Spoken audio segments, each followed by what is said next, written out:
Nandito tayo ngayon sa San Mateo, Isabela. Ayan, tingnan nyo amiga-amigo. Mga dwarf.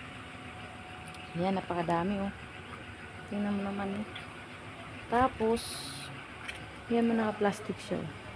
Ito yung matandang bougainvillea. Ayan puno niya.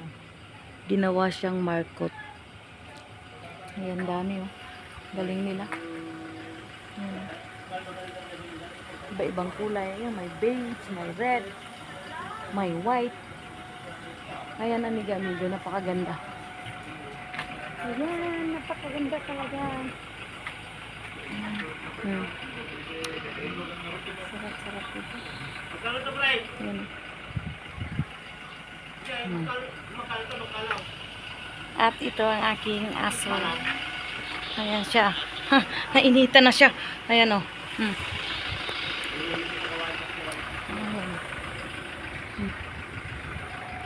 Ayan, amiga-amigo.